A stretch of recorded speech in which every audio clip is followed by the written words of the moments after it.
देख रहे हैं ब्लस्टर न्यूज टुडे और मैं हूं आपके साथ मानवी ठाकुर। शुरुआत करते हैं आज की खास खबरों से। जोधपुर के जिला कलेक्टर गौरव अग्रवाल ने शुक्रवार को आमजन को हीटवेव से बचने की सलाह दी है।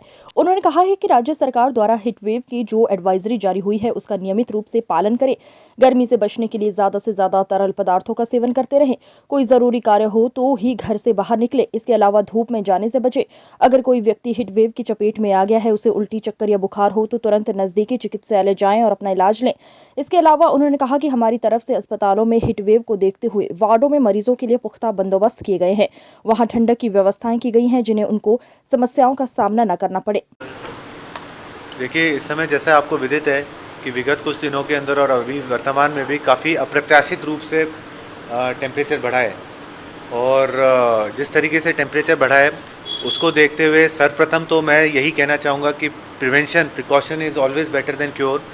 जो अपने राज्य सरकार की तरफ से जो एडवाइजरी जो निकली है हीटवेव के संबंध में, मैं आपके माध्यम से सभी से यही अपील करना चाहूँगा कि उस एडवाइजरी का पालन करें। जितना हो सके आप धूप में निकलना अवॉइड करें।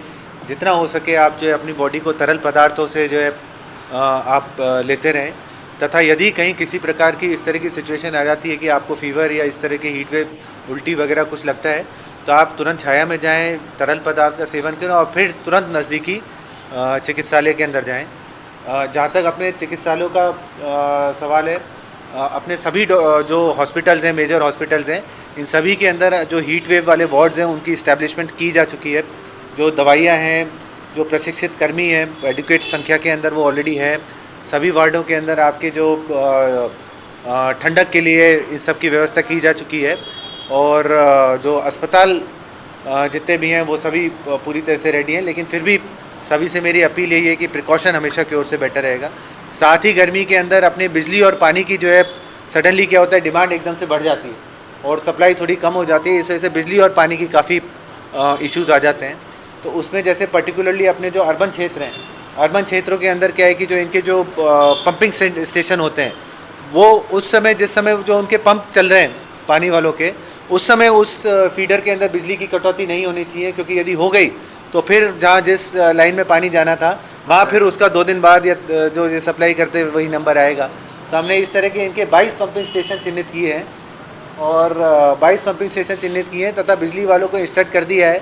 सबकी सब कंबाइंड बैठक लेके इसकी नियमित मॉनिटरिंग की जा रही है कि उन 22 के अंदर कोई भी आपकी प्लांट कटौती ना हो जब आपकी सप्लाई का टाइम है। ठीक है, कोई फॉल्ट वगैरह यदि आता है तो उसको तुरंत सही कराया जाए ताकि पानी की सप्लाई कम से कम बाधित हो। इसके अलावा भी जो है कई सारे अपने इस तरह के पानी की सप्लाई के सेक्टर्स होते हैं जहाँ पे टेल एंड के अंदर अपना पानी नहीं पहुँचता। सारे सेक्टर्स ऐसे नहीं है मगर कुछ ऐसे क्रिटिकल सेक्टर्स हैं, तो उनके लिए जो है अगेन इनका दोनों विभागों का समन्वय स्थापित करके इस तरह की व्यवस्था की गई है कि रोटेशनल बेसिस पे कि आपका टेल एंड तक पानी पहुँचे। इसके लिए जो क्रिटिकल सेक्टर्स हैं वहाँ पर आपकी जब पानी की सप्लाई होती है तो शुरू के आधे घंटे के लिए आपकी जैसे मान लीजिए बिजली कटौती कर दी जाए तो कम से कम टेल एंड पे पानी पहुँचेगा और वो भी एवरीडे नहीं होना चाहिए, वो भी रोटेशनल बेसिस पे होना चाहिए ताकि किसी के ऊपर भी अनावश्यक भार ना आए।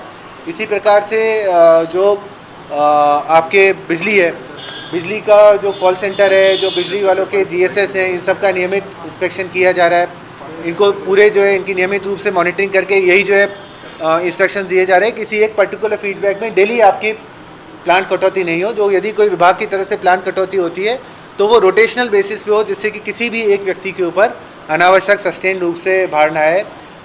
इनके थैंक यू। 6 नवजात शिशुओं को एम्स में भर्ती कराया गया है सर। जो आप बिल्कुल सही कह रहे हैं, 6 जो शिशु थे उनको एम्स के अंदर भर्ती कराया गया था।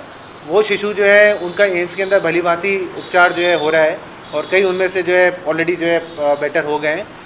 जितने भी अपने जैसे आपको विदित ही होगा, इस समय अपने अभी तक अपने ज़िले के अंदर 2 हीट वेव के डेथ के केसेस आए भी हैं।